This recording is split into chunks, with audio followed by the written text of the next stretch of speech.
వయసులో ప్రభు మనకి ఇచ్చినటువంటి సౌండ్ బాక్స్ కొరకు, యాంప్లి స్పీకర్ కొరకు అంటే కృతజ్ఞతలు చెల్లించాలి. ఇంతవరకు అనేకమైన మేలు చేస్తూ ఉన్నాడు. దినదినము ఆయన మన భార్యలు వహిస్తూ ఉన్నాడు. కనుక మనం అనుదినము ఎక్కువగా ఆయన స్థుతించాలి. అది మన బాధ్యత. మేము ఎంత స్థుతిస్తామో మన ఆశీర్వాదాలు అంత పెరుగుతూ ఉంటాయి. కనుక దేవునికి ఇష్టమైనది ఏంటంటే ఆయన అనుదినం ఆరాధించడం, స్థుతించడం. ప్రార్థన కంటే ఎక్కువ స్థుతించడం లేదు. ప్రార్థనకి ఎంత శక్తి ఉందో దానికంటే ఎక్కువ శక్తి స్థుతిలో ఉంది. కనుక దావీదు ఎప్పుడు తన జీవితాన్ని స్థుతితో నింపుకున్నాడు. అరణ్యంలో కూడా దేవునితో సన్నిహితమైన సంబంధం పెట్టుకున్నాడు. ఆయన ఎక్కడో స్థుతి చెల్లించి తన జీవితంలో గొప్ప మేలు పొందాడు. కానీ మొదటి రాజు అయినటువంటి సౌలు అంతగా దేవుని స్థుతించినట్టుగా లేదు.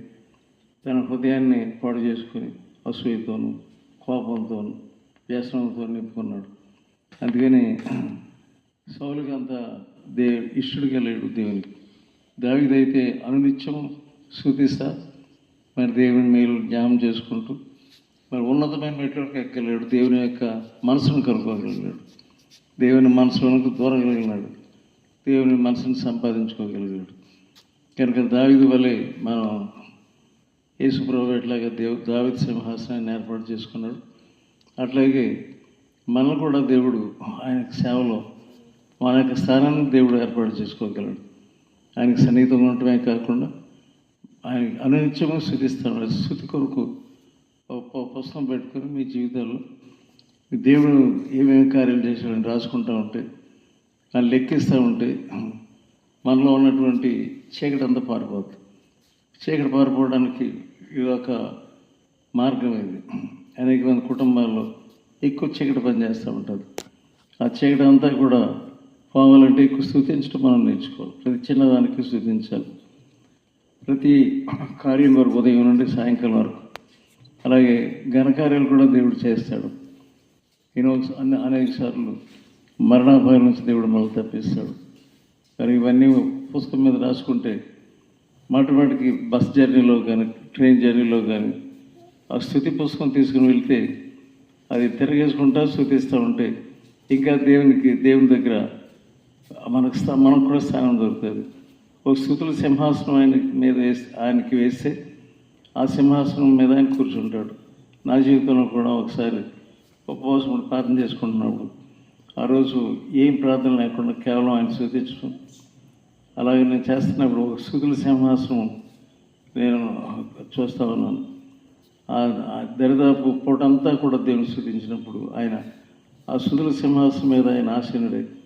అప్పుడు ఆ స్థుతిని ఆస్వాదించడమే కాకుండా అలాగే ఉన్నతమైన మెట్లో ఎక్కగలిగాను. ఎవరో మనకు చెప్తున్నటువంటి కాకుండా ఆయన ఆ సింహాసనం మీద ఉన్న అనేక విషయాలు మనకు చెప్తూ ఉంటారు.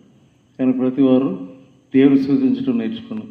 ఇప్పుడు మనకి రాబోతున్న రిట్రీట్లో కూడా మీరేం చేయాలంటే ఈ రాత్రి ఎక్కువ స్థుతించాలి దేవుని.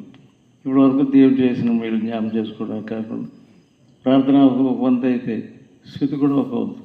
ఎంత స్థుతిస్తాం గత దినాల్లో మనల్ని ఎలా కాపాడాడు, ఎలాగ మనల్ని అనేక విషయాల నుండి మరణాపాయాలు తప్పించాడు, ఎక్కడ కూడా మనకి ఫెయిల్యూర్ లేకుండా చేసినాడు. ఈ సంవత్సరం కూడా సరైన రీతిగా మనం ఆయనతో స్పందించబడి ఉంటే తప్పకుండా ఈ సంవత్సరం కూడా దేవుడు మనకు గొప్పగా చేయగలడు. ప్రార్థన చేద్దాం. పరిశుద్ధుడు అయిన మా తండ్రి, ప్రేమగల ప్రభు, నీ కృప చొప్పున ఇచ్చినటువంటి యాంప్లి స్పీకర్ కొరకు నీకు వందనాలు. ఇదే కాకుండా ప్రభు ఇంకేమేమి కావాలో అనేక విషయాలు ప్రభు మేము నీ సందులో స్థితి ద్వారా సంపాదించుకోగలిగితే సహాయం చేయండి. మేము పొందకముందే స్థుతించడం మాకు నేర్పించండి. ఓ దేవ, నీ యొక్క హృదయాన్ని ఎలా సంతోషపరచాలో మాకు నేర్పించండి. ఓ నా తండ్రి, చీకటి గల హృదయంలో చీకటి నుండి వారిని విడుదల చేసి వెలుగు లోపలికి రావాలంటే స్థుతించడే మార్గం అని మేము తెలుసుకోగలిగితే కృప చూపించి నడిపించి దేవ, ఇక్కడ ఉన్నటువంటి యవన బృందాన్ని వీరందరినీ కూడా మీరు దీవించి చేసే ప్రతి పనిలో కూడా మీరు తోడుగా ఉండి నీ యొక్క ఆత్మ ద్వారా వారిని తాకి ప్రార్థన ద్వారా చేయగలటకు సహాయం చేసి నడిపించమని, ఈ చుట్టూ ఉన్నటువంటి వారు కూడా గొప్ప మేలు పొందగలడు కృప చూపించి నడిపించి దీవించు. పరిశుద్ధాత్మ శక్తి ఓనంత మా మీద 3 రోజులు పనిచేయగలడు. అలాగే టైటిల్స్ వాహనంలో కూడా పనిచేయగలడు. నీ ఆత్మ ద్వారా సంస్థ నడిపించబడగలడు.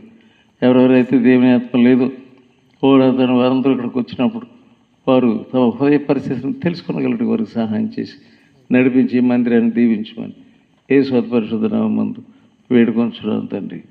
ఆమేన్. తండ్రి కుమార పరిశుద్ధాత్మ శక్తి మీ అందరికి మనందరికి తోడుగుండును గాక.